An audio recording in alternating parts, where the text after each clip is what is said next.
Hey everyone, it's Alexander, the real Mr. Robinson. Welcome to the channel. This is my review for the Guardians of the Galaxy Holiday Special, which is the second of Marvel Studios' special presentations, the first being Werewolf by Night. This special takes place sometime after the Guardians of the Galaxy and Thor have gone their separate ways at the beginning of Thor: Love and Thunder.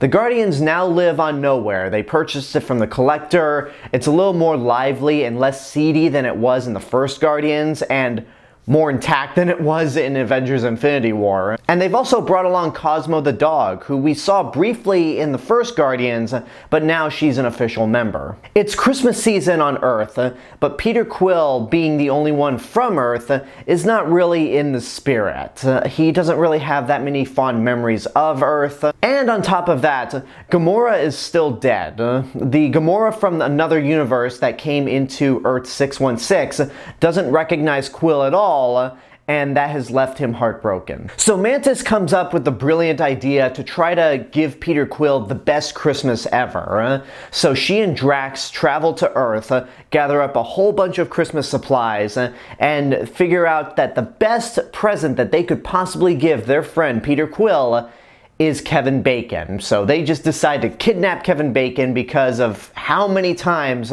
Quill has referenced Footloose.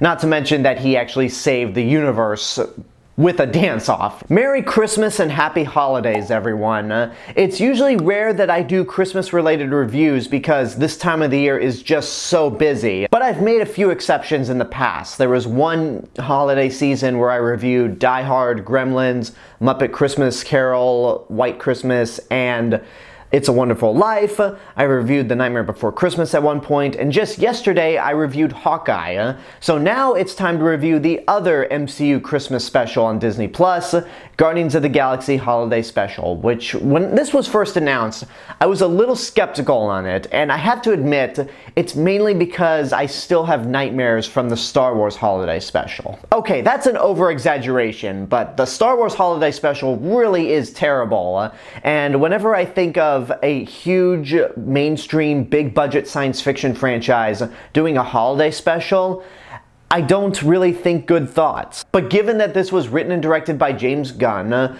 and made while they were shooting Guardians of the Galaxy Volume 3, I figured, okay, this has more of a chance to be better than the Star Wars Holiday Special. And better than the Star Wars Holiday Special, it is. And I'm not saying that as a backhanded compliment. The bulk of this special mainly focuses on Drax and Mantis, two characters that, out of all the Guardians lineup, have kind of been sidelined. We got a lot involving Rocket Raccoon, Groot, Gamora, Nebula, and of course Peter Quill, but Drax and Mantis were always more sidelined. Drax had somewhat of an arc in the first Guardians of the Galaxy that they just kind of swept under the rug, and Mantis didn't really do a whole lot. She had her moments in Guardians of the Galaxy Volume 2, Infinity War, and Endgame, but not a whole lot. These two characters finally get the spotlight, and they're funny, they have great chemistry with one another, and it's just really amusing to watch these two characters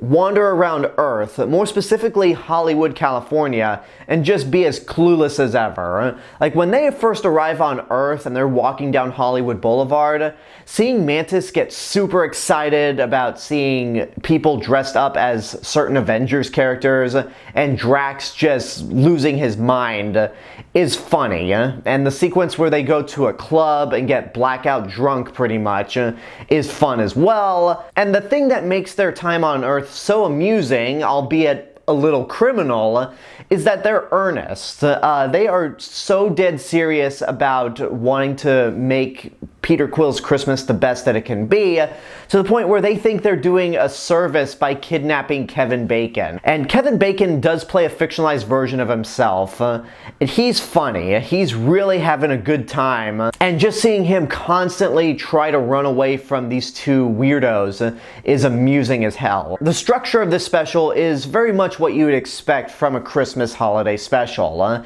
It's got the generic plot of we need to save Christmas, or we need to bring Christmas to this certain character and make his heart grow 3 sizes. I mean, Quill is not a Grinch per se, but he is certainly down in the dumps. And while most of the special is funny, something you'd really expect from Marvel and James Gunn, it's also quite heartfelt. Early in this special, we find out that Ego was essentially Mantis's father in the same way that he was Quill's father, because, you know, Ego boned practically everything in the galaxy, so obviously it would make sense. But at the end of the special, when Mantis tells Peter Quill that, "I'm your sister," Quill's response to it is very genuine and very heartfelt. Like, it's a very touching moment when Quill says, "That's the best Christmas present I could have possibly imagined." And as much as Chris Pratt is everywhere and I despise him in the Jurassic World movies,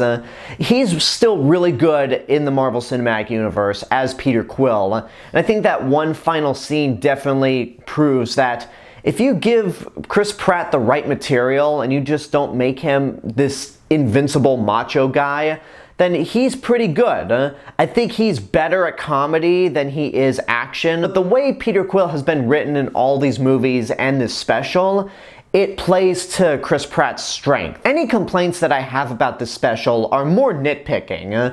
For example, we don't really get to hear a whole lot of Maria Bakalova's performance as Cosmo, though she's going to be in the 3rd movie. A lot of the other Guardians don't really do anything, like Rocket or Nebula. And Groot looks weird. He looks like a roided out bodybuilder, and it's distracting. Maybe I need to get used to it a little more, but this might be my least favorite Groot design, just because his head is so small, but the rest of his body is just ginormous. But those are pretty much nitpicks, like I said beforehand.